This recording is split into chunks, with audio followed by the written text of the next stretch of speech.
sabi dito, click 3 dots below the cover photo.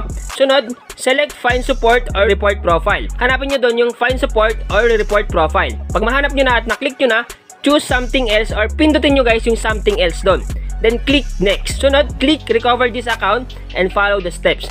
So mga ka-Mindtech, ituturo ko sa inyo kung paano i-recover ang ating Facebook account kung halimbawa hindi nyo ma-recover. So ito yung gawin natin, ito yung step by step na susundin nyo para ma-recover nyo ang inyong Facebook account ngayong 2026. So eto na yun. So una natin gagawin guys, kailangan natin pumunta sa ating browser. So yung gagamitin kong browser guys is Google Chrome. So click lang natin itong Google Chrome. Click natin. Then dito tayo mapupunta. Ngayon guys, pumunta tayo sa may search bar or search engine dito sa Google. So click natin yan. Then dito sa search bar, i-type lang natin dito or i-search natin yung sasabihin ko. So recover, i-type natin recover your Facebook account if you can access the email and number. Yan yung i-type natin or i-search. Recover your Facebook account if you can access the email and number. Search lang natin. So lalabas yan sa may pinakaunang result or minsan sa pangalawa or pangatlo. So hanapin nyo na lang. So ito yan, click natin yan.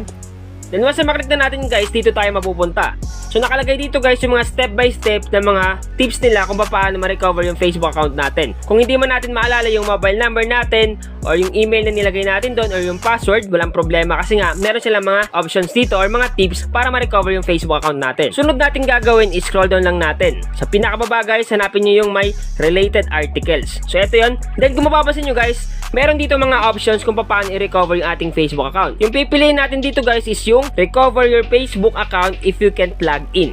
So piliin natin yan, click natin, then maglo-loading yan at makikita nyo yung result dyan. Unang tips dito para ma-recover yung ating Facebook account na hindi na ma-open, nakalagay dito, recover your Facebook account using the Find Your Account page. So ito yun guys, basahin nyo na lang. Then may mapapansin kayo dyang facebook.com login identify.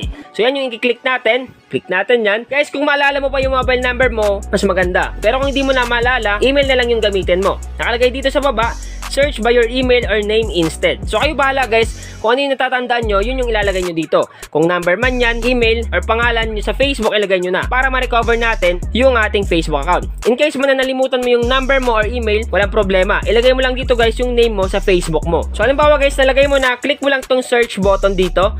Click natin. So automatic guys, pag nag-match yan, lalabas dito. Nakalagay dyan, we can send you a login code via WhatsApp. Or kung ano yung inalagay nyong number doon para ma-recover yung Facebook account. Ngayon guys, kung halimbawa wala na kayong access kasi nga hindi nyo na alam or nawala na yung SIM card nyo, click nyo lang tong try another way. Click natin.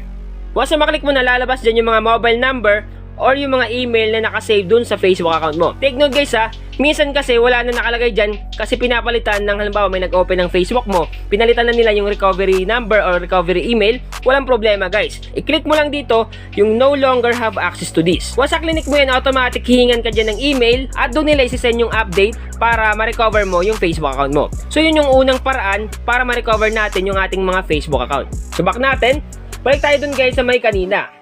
So tapos na tayo dito guys sa recover your Facebook account using the Find Your Account page. Dito naman tayo guys sa susunod na step, yung recover your Facebook account from a friends or family members account. So ibig sabihin guys, halimbawa may Facebook si mama mo, yung kapatid mo, yung pinsan mo, basta kapamilya mo guys, humiram ka ng phone nila at i-search mo doon yung pangalan mo sa Facebook. Once na ma-search mo na yung pangalan mo sa Facebook nila, ang sunod natin gagawin, dito nakalagay, click 3 dots below the cover photo. Mapakita ko sa inyo guys ha, para mas maintindihan nyo. Ito yung 3 dots na sinasabi nila. So yan guys, tandaan nyo lang ha. Pag naklik mo yung 3 dots, sabi dito, click 3 dots below the cover photo. Sunod, select Find Support or Report Profile. Hanapin nyo doon yung Find Support or Report Profile. Pag mahanap nyo na at naklik nyo na, choose something else or pindutin nyo guys yung something else doon.